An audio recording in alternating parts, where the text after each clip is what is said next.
Hello students, आज का जो सेशन है हमारा वो मेंसुरेशन का जो थर्ड पार्ट है वो केवल और केवल प्रैक्टिस बेस है।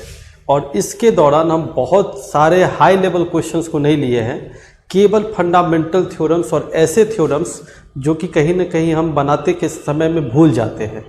तो आज सबसे बेहतरीन मौका है कि इस 20 क्वेश्चन के माध्यम से आप ईच एंड एवरी टर्म्स, चाहे वो इक्विलैटरल ट्रायंगल हो, स्क्वायर हो, सर्कल हो, क्यूबाइड हो, क्यूब हो, या डिफरेंट जो आप फंडामेंटल थ्योरम्स याद रखते हैं और उसमें बहुत सारा जो भूल जाते हैं, उस पे आधारित क्वेश्चंस को हम लोग डिस्कस करेंगे। स्टेप बाय स्टेप क्वेश्चन को समझते जाइएगा, एक एक क्वेश्चन के डिटेल को समझते जाइएगा, उसके ट्रिक्स और टेक्निक को समझते जाइएगा, और साथ ही साथ पिछले वीडियो को लगातार आप कंटिन्यू करके नोट्स बनाते रहिए ताकि बहुत सारी चीज़ें आपको दिखाई दे और समझ में भी आए। चलिए क्वेश्चन नंबर 1 से स्टार्ट करते हैं, धीरे धीरे सारे क्वेश्चंस को समझते हैं। क्वेश्चन नंबर 1 कह रहा है कि एक टैंक है जो कि 3 मीटर लंबा, 2 मीटर चौड़ा और 1.5 मीटर गहरा है, और इसे किसमें से खोदा गया है? तो 22 मीटर लंबा और 14 मीटर चौड़ा किसी मैदान से खोदा गया है। फॉर एग्जाम्पल कैसा सीन क्रिएट होगा? मान लीजिए कि ये खेत है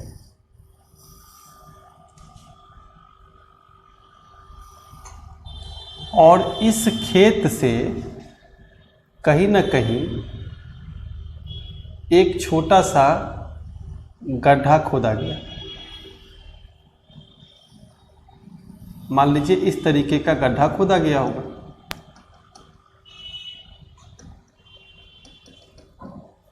जो डीपली होगा। तो इससे जो गड्ढा खोदा गया और इस गड्ढे के जितने भी मिट्टी थे उसको इस इलाके में फैला दिया गया टोटल। तो क्वेश्चन ये पूछ रहा है कि पहले जितना लेवल था, अब इस मिट्टी के खोदने के बाद बाकी जो पोर्शन है उसका लेवल कुछ न कुछ तो बढ़ ही जाएगा। तो उस लेवल की जो ऊंचाई है, जो कि ज़मीन से अब थोड़ी सी बढ़ेगी, उसकी ऊंचाई कितनी होगी? तो इस सवाल को सॉल्व करने के लिए ज़्यादा ज़बरदस्ती और ज़्यादा कंसेप्ट की ज़रूरत नहीं है। एक फंडामेंटल को आप समझिए कि जो खोदी गई मिट्टी है वो उतना ही होगा जितना कि रेस्ट पार्ट पे। रेस्ट पार्ट क्यों? क्योंकि इस पार्ट पे तो मिट्टी बिछाई नहीं जा सकती। तो जो रेस्ट पार्ट बच गया, इस एरिया के अलावे जो रेस्ट पार्ट बच गया उसी पर ये मिट्टी बिछाई जा सकती है।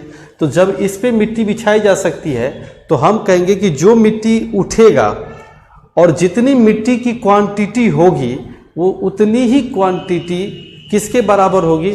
जो मिट्टी खोदी गई उसके बराबर होगी। तो हम इसको ऐसे लिख सकते हैं पूरा क्लू पॉइंट में कि वॉल्यूम ऑफ अर्थ डिग, जितनी मिट्टी आप खोदे हैं वो is equal to volume of rest part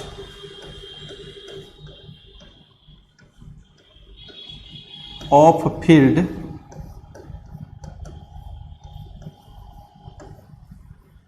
after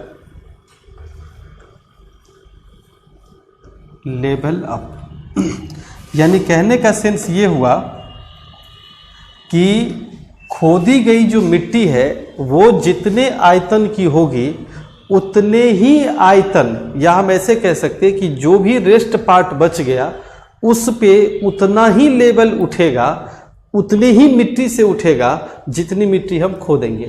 तो खोदी गई मिट्टी क्या है? 3 मीटर, 2 मीटर और 1.5 मीटर। तो हम कहेंगे खोदी गई मिट्टी का जो आयतन है वो 3 × 2 × 1.5 है, जो बराबर होगा रेस्ट पार्ट। तो पूरा फील्ड कितने का था? 22/14। उसमें से कितना एरिया माइनस हो जाएगा? जितना इसका लेंथ और ब्रेथ है, तो 3 × 2। और कितना लेवल उठेगा? तो हमने कह दिया कि H लेवल ऊपर उठेगा। अब इसको सिंप्लीफाई कर लेंगे और आंसर हमारा H का आ जाएगा। तो आंसर क्या होगा? 3 × 2 = 6, तो टोटल हो गया 9 अपॉन इधर कितना होगा 308 अब -6 302। तो अप्रॉक्सीमेट कितना होगा, तो आप अगर 3 से कैलकुलेट करेंगे तो 0.299 के आसपास में जाएगा। और चूंकि सारा का सारा सेंटीमीटर और मीटर में है तो बेसिकली किस में आंसर जाएगा, सेंटीमीटर में जाएगा आंसर। क्यों जाएगा, क्योंकि बाद में इसको हम क्या करेंगे, मल्टीप्लाई भी करेंगे, तो जैसे ही डिवाइड आप करेंगे तो किस में पहुंच जाएगा, 0.299 सेंटीमीटर में पहुंच जाएगा। ठीक है, चलिए नेक्स्ट क्वेश्चन को देखते हैं। जो क्वेश्चन नंबर 2 है वो कह रहा है कि एक पत्थर पर बने आयताकार खंड की लंबाई 20 डेसीमीटर बाई 18 डेसीमीटर है और इसकी ऊंचाई 9 डेसीमीटर है। तो आपसे पूछ रहा है कि इसका आयतन क्या होगा। तो बहुत ही सिंपल है, आप जानते होंगे कि जो वॉल्यूम होगा वो volume equal to length into breadth into height. तो आप इजीली कह सकते हैं कि 3240 ये जो होगा इसका क्या होगा, वॉल्यूम होगा। तो आंसर नंबर बी जो है वो करेक्ट होगा, जो आयतन आप जानते हैं ऑलरेडी। नेक्स्ट क्वेश्चन, सेम सवाल है नेक्स्ट क्वेश्चन भी, कि 12 मीटर लंबे और 5 मीटर चौड़े एक टैंक में 210 घन मीटर आयतन का बालू डाला जाता है तो पानी से भरे कितना सतह उठ जाएगा। तो मैंने अभी जस्ट पहला क्वेश्चन डिस्कस किया कि उतनी ही मिट्टी का लेवल उठेगा जितना वो मिट्टी खोदी गई थी। तो सेम चीज़, जितना बालू हम इसमें डाले होंगे उतना ही लेवल क्या होगा, उठेगा पानी का। तो हम कहेंगे डाले गए बालू का आयतन बराबर होगा किसके, लेंथ इनटू ब्रेथ और इनटू हाइट, जितना लेवल उठेगा। तो h की वैल्यू आप समझ गए होंगे आप कि 210 upon 60 is equal to 3.5 metre होगा।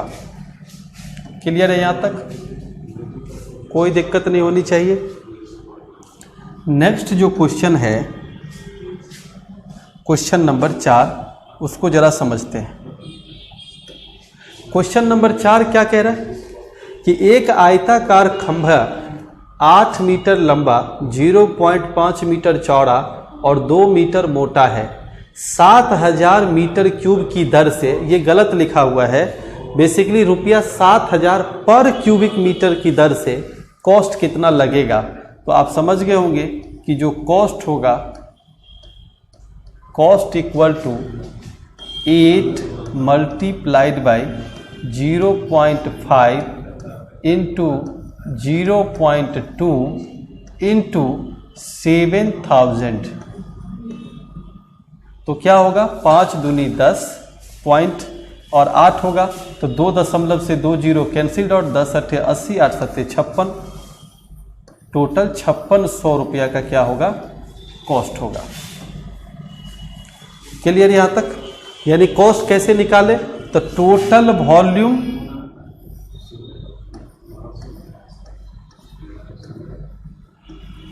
Multiplied by rate.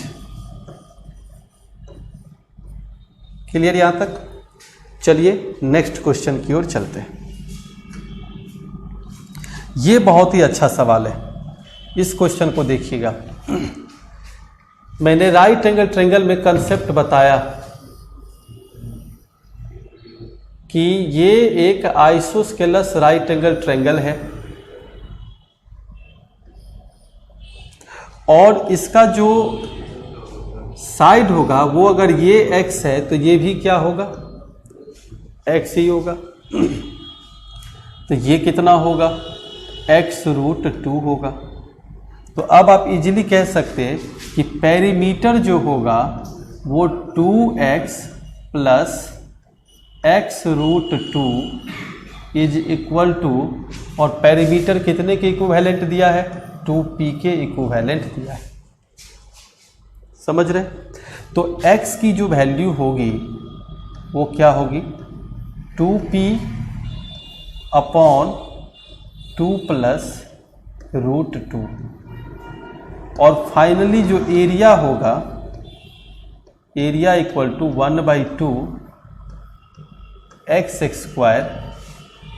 तो 1/2 और x की जो वैल्यू है वो 2p अपॉन 2 प्लस रूट 2 का होल स्क्वायर।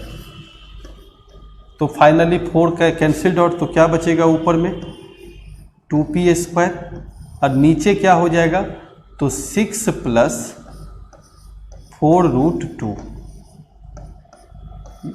यानी p स्क्वायर और 2 कैंसिल्ड आउट, तो 3 प्लस 2 रूट 2, और ऊपर नीचे अगर रैशनलाइज कर देंगे तो 3 minus 2 root 2 upon 3 minus 2 root 2। नीचे a square minus b square से 1 हो जाएगा, और ऊपर की जो वैल्यू होगी वो 3 minus 2 root 2 into p square answer होगा। तो 3 माइनस 2 रूट 2 और पी स्क्वायर आंसर। क्लियर यहाँ तक? चलिए नेक्स्ट क्वेश्चन को देखते हैं। जो नेक्स्ट क्वेश्चन है,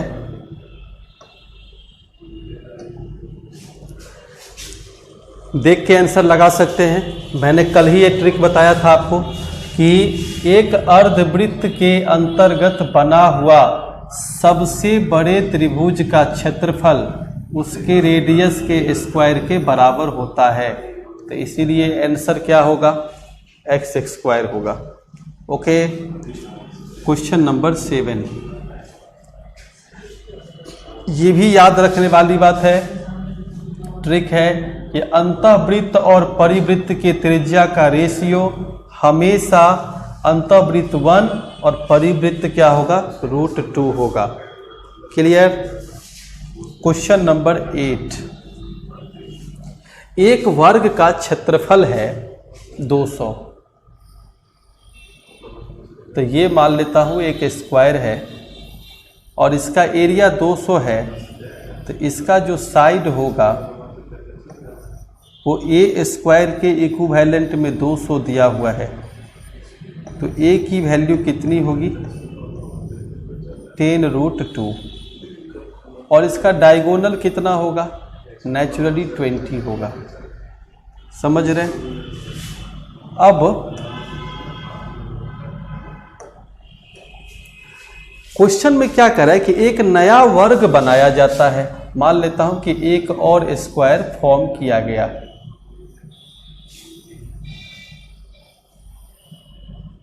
और इस स्क्वायर का जो डायगोनल है वो दिए गए स्क्वायर के डायगोनल का रूट 2 टाइम्स है। तो मैं कहूँगा अगर ये 20 है तो ये 20 रूट 2 होगा, और अगर इसका डायगोनल 20 रूट 2 होगा तो नेचुरली इसका जो साइड होगा वो क्या होगा, 20/20 होगा। तो इसका जो एरिया होगा वो 20 का स्क्वायर कितने के बराबर होगा, 400 के इक्विवेलेंट होगा। तो हमारा जो उत्तर होगा वो कितना होगा, 400। नेक्स्ट क्वेश्चन, 6 सेंटीमीटर भुजा वाले समबाहु त्रिभुज के अंतःवृत्त का क्षेत्रफल क्या होगा। तो आप जानते हैं अंतःवृत्त की त्रिज्या जो होती है वो a अपॉन रूट 3 इंटू 2 होता है।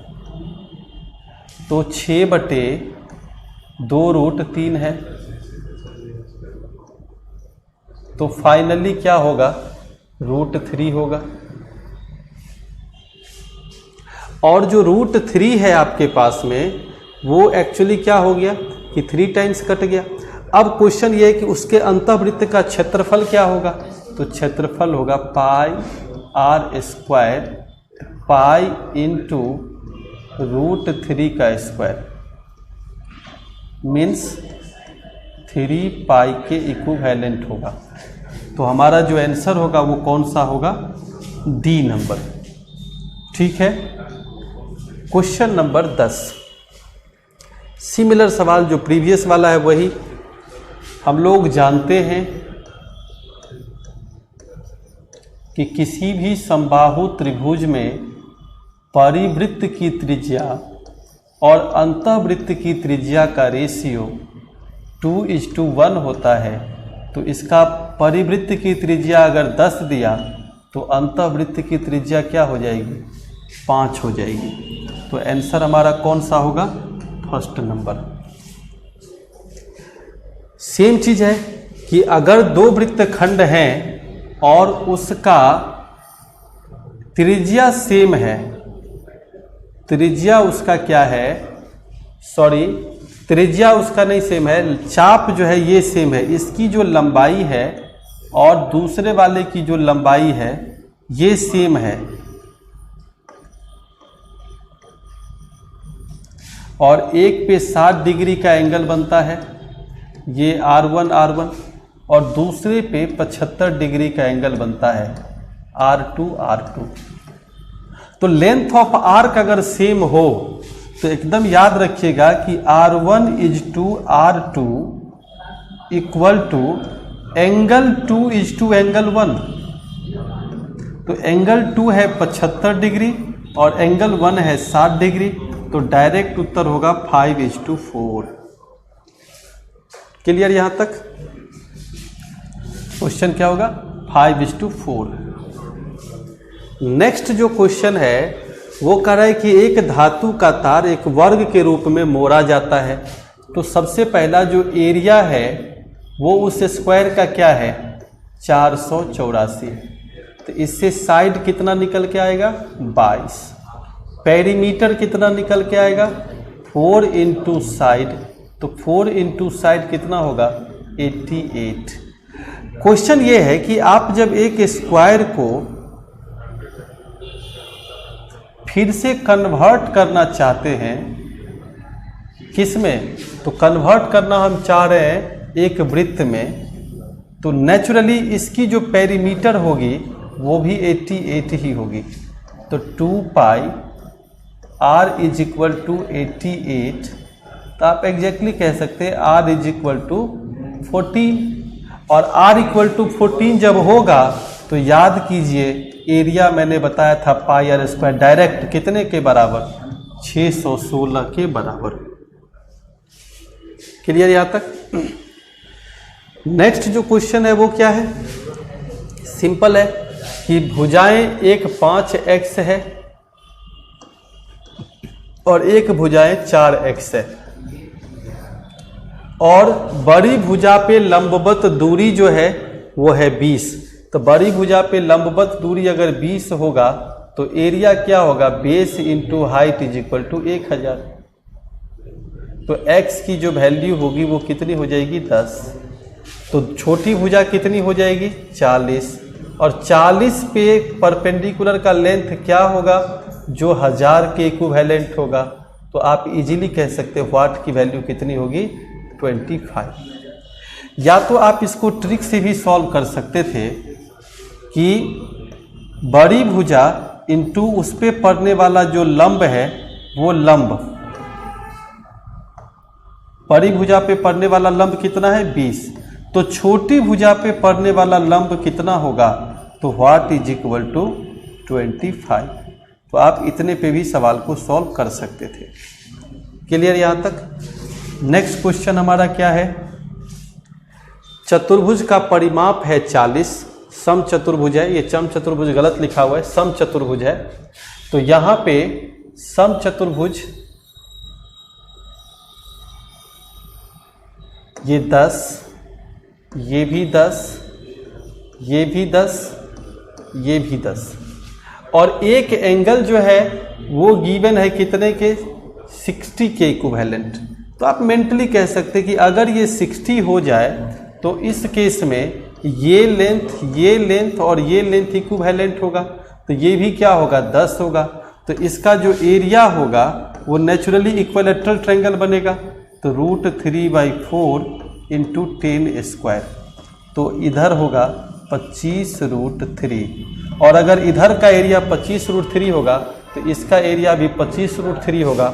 दोनों जोड़ के चतुर्भुज का जो क्षेत्रफल होगा वो कितना होगा, 50√3 होगा।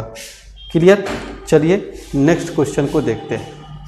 नेक्स्ट क्वेश्चन क्या कह रहा है, 3 सेंटीमीटर का त्रिज्या वाला एक समान वृत्त एक दूसरे को बाह्य रूप से स्पर्श करते हैं। तो आप जानते होंगे कि एक ये वृत्त है, दूसरा ये वृत्त है, तीसरा ये वृत्त है और चौथा ये वृत्त है। तो उससे घिरे हुए क्षेत्र का क्षेत्रफल बताइए। तो इससे जो घिरा हुआ क्षेत्र है वो तो केवल ये वाला पोर्शन है। अब इस पोर्शन का क्षेत्रफल निकलेगा कैसे? तो हम कह सकते हैं कि ये 3 है और ये 3 है, ये भी 3 है, ये भी 3 है। तो अब आप समझ गए होंगे कि ये स्क्वायर बन गया और 4 सेक्टर है, चारों का बेस 90 डिग्री का है, तो एक सर्कल हो गया। तो पूरे 6 का स्क्वायर, ए स्क्वायर का एरिया, अब माइनस 1 कंप्लीट सर्कल का एरिया, तो पाई इंटू आर स्क्वायर। तो 36 माइनस पाई इंटू, सॉरी ये 3 होगा, ये 3 है, तो पाई इंटू 9, और अगर मैं 9 कॉमन ले लूं तो क्या बचेगा? 4 माइनस पाई। समझ में आ रहा होगा? तो 9 इंटू 4 माइनस पाई होगा। क्वेश्चन नंबर जो 16 है ये भी अच्छा सवाल है। जैसे एग्जाम्पल के लिए एक कमरे के फर्श की लंबाई उसके चौड़ाई से 20 मीटर ज़्यादा है। तो मैंने क्या किया कि इसे मैंने 20 मीटर मान लिया। तो 20 मीटर प्लस है, तो x, अगर ये लेंथ होगा तो ब्रेथ उसका कितना होगा? x होगा। और एरिया कह रहा है क्या कि अगर लंबाई को 10 घटा दिया जाए और चौड़ाई को 5 बढ़ा दिया जाए। नेक्स्ट जो पॉइंट कह रहा है कि अगर मैं लंबाई को 10 घटा दूं तो न्यू लेंथ कितना होगा? x प्लस 10, और जो ब्रेथ है उसको कितना कर दूं? तो ब्रेथ को 5 बढ़ा दूं तो कितना होगा? x plus 5। दोनों ही स्थिति में एरिया सेम रहेगा। तो इसका जो एरिया होगा वो एरिया किसके बराबर हो जाएगा? तो वो एरिया होगा x स्क्वायर प्लस 20x, और इस तरीके से जो एरिया होगा x square plus 15x plus 50। और जैसे ही आप जरा सोच के देखिए कि अगर ये 15x प्लस 50 होगा, दोनों सेम है, तो हम कह सकते x square plus 20x is equal to x square plus 15x plus 50। तो 5x equal to 50, then x is equal to 10, और x is equal to 10 means ये हो गया कि लेंथ पुराना वाला कितना था? 30 था, और ब्रेथ कितना था? 10 था। तो उसका जो एरिया था वो कितना हुआ करता था? 300। सिंपल सवाल था। चलिए नेक्स्ट प्रॉब्लम को देखते हैं। 17 नंबर क्वेश्चन आपको समझ में आ गया होगा कि 7 सेंटीमीटर त्रिज्या वाले एक अर्धवृत्त के अंदर एक समकोण समबाहु त्रिभुज, समकोण नहीं होगा, समबाहु त्रिभुज। एक्चुअली होता क्या है कि सेमी सर्कल के अंदर कुछ भी अगर मान लीजिए आप बनता है तो ये समकोण त्रिभुज ही बनता है। तो मैंने क्या सिखाया है कि अगर किसी भी अर्धवृत्त के अंदर कोई भी समकोण त्रिभुज का निर्माण हुआ है तो उस त्रिभुज का क्षेत्रफल हमेशा आर स्क्वायर के इक्विवेलेंट होगा। ओके। पॉइंट नंबर 2 कि ये जो आपका सेमी सर्कल ड्रॉ हुआ है, ये जो सेमी सर्कल है इसका क्षेत्रफल हमेशा किसके इक्विवेलेंट होगा? पाई आर स्क्वायर अपॉन 2। तो इससे जो क्वेश्चन पूछा जा रहा है कि त्रिभुज और वृत्त के बीच का जो पोर्शन बच गया उस पोर्शन का क्षेत्रफल क्या होगा। तो आप क्या कहेंगे, pi r square upon 2 minus r square will be the answer. तो आर स्क्वायर को मैं कॉमन ले लेता हूँ, पाई बाई 2 का मतलब 11/7 हो गया माइनस 1, तो फाइनली कहेंगे 4/7 आर स्क्वायर, और आर की वैल्यू गिवन है 7, तो 7 कट जाएगा तो क्या बचेगा, 28 बचेगा। कैसे, तो 4/7 इंटू 7 स्क्वायर 28। क्लियर यहाँ तक? मुझे लगता है कि आपको अच्छे से समझ में आ गया होगा। और ये थ्योरम इसी सेशन के चौथा या पांचवा क्वेश्चन पे भी डिस्कशन किए थे। नेक्स्ट क्वेश्चन जो हमारे पास है, शंकु, बेलन और अर्धगोला की ऊंचाई बराबर है तो इनकी त्रिज्या का अनुपात 2:3:1 हो तो उसके आयतन का अनुपात क्या होगा। ठीक है, पॉइंट को समझिए कि ये है शंकु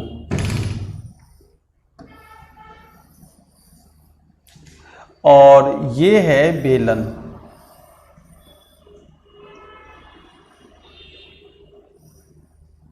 और ये है अर्धगोला। ठीक,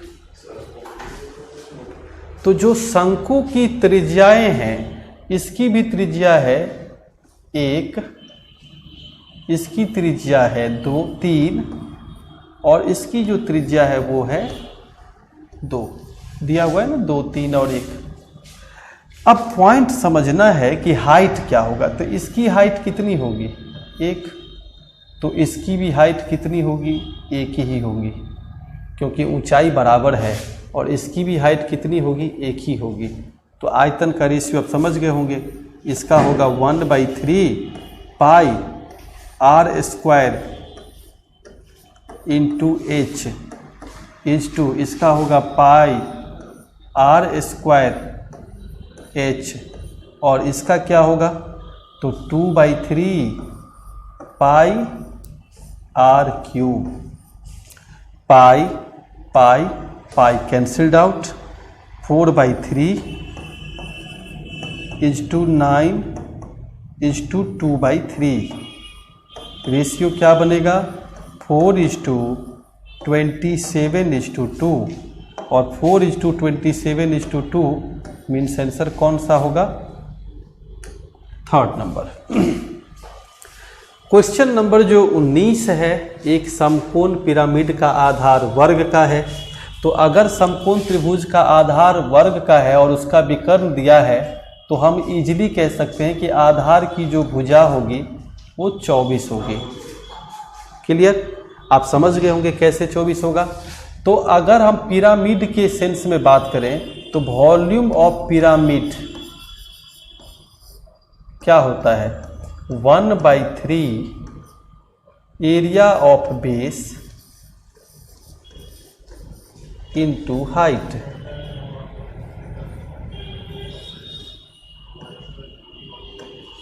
तो 1/3 एरिया ऑफ बेस कितना होगा, 24 का स्क्वायर। हाइट मुझे फाइंड ही करना है और वॉल्यूम 1728 गिवन है, तो h का जो मान होगा वो 9 सेंटीमीटर आएगा, क्योंकि 24 का स्क्वायर 576 से 3 टाइम्स कटेगा और 3 × 3 इक्वल टू क्या होगा, 9 होगा। और सबसे आखिरी क्वेश्चन और सबसे बेहतरीन क्वेश्चन है कि एक शंकु की जो ऊंचाई है और उसकी जो त्रिज्या है वो 9:3 के अनुपात में है, और शंकु को उसके आधार के पैरेलल 2 भागों में विभाजित की जा रही है। ये याद रखिएगा कि 2 बराबर पार्ट में और 2 भाग में, दोनों में अंतर है। यदि छिन्नक निचला आयतन जो है वो 44 है, तो आप इसको समझिए ऐसे कि मान लीजिए कि एक शंकु था, ठीक है, और इसको 2 पार्ट में काट दिए तो ये कट गया, तो क्या होगा, नीचे वाले का जो आयतन है इधर वाले का ये है 44 गिवन है, मतलब इंक्लूडिंग ये सब की हम बात करें 44 गिवन है। एक बात और हम आपको सिखाए थे, याद कीजिए कि जो बड़े वाले का शंकु का जो त्रिज्या है उसका और उसके हाइट का रेशियो हमेशा छोटे वाले के त्रिज्या और हाइट के रेशियो के बराबर में होगा। क्लियर? तो अगर हम ये कहें कि R/H is equal to R/H, तो आप कहेंगे 9 क्या होगा, 3 होगा। सॉरी, हाइट की बात कर रहा था मैं, 9/3, सॉरी 9 हाइट है ना, उल्टा लिख दे रहा हूं मैं, कहाँ पर गया, 3/9 यानी 1:3। तो मैं कहूँगा कि R is equal to K अगर होगा तो H इक्वल टू 3K होगा। तो ये जो आयतन है निचले भाग का वो क्या होगा, सबसे बड़े वाले का आयतन, तो 1/3 पाई बड़े वाले का आयतन क्या होगा, 3 का स्क्वायर इंटू 9 यानी H, और छोटे वाले का आयतन क्या होगा, तो K square into 3K। Clear? तो अब आप समझ गए होंगे कि कैसे सवाल सॉल्व होगा। 44 इज इक्वल टू 1/3 इंटू 22/7 और 3 कॉमन मैंने ले लिया तो बचेगा क्या, 81 यानी 27 माइनस KQ। तो 22 से काटेंगे 2 टाइम्स, 3 कैंसिल्ड आउट, 7 दूनी 14, KQ इक्वल टू कितना होगा 13, तो K इक्वल टू कितना होगा क्यूबिक रूट ऑफ 13, और K क्या है, त्रिज्या है, तो हम कहेंगे कि जो रेडियस होगा वो कितने के बराबर होगा, क्यूब रूट ऑफ 13 के इक्विवेलेंट होगा। ठीक है, अगले सेशन में हम 21 नंबर से लेकर के आएंगे। जितना फंडामेंटल का छोटा छोटा लूज टूल्स जिसको हम लोग कह सकते हैं बारीकियों पे, इस 20 क्वेश्चन में आपको हर चीज़ मिल गया, जैसे कि बेसिक कोन भी मिल गया, बेसिक रेक्टेंगल भी मिल गया, बेसिक ट्रायंगल भी मिल गया, साथ ही साथ आपको सर्कल मिले, बहुत सारे चीज़ें मिक्सअप में मिल जाती है। बार बार इस वीडियो को देख करके और अपना कंसेप्ट को डेवलप कीजिए। चलिए मिलते हैं अगले वीडियो में, तब तक के लिए नमस्कार, बाय बाय, टेक केयर।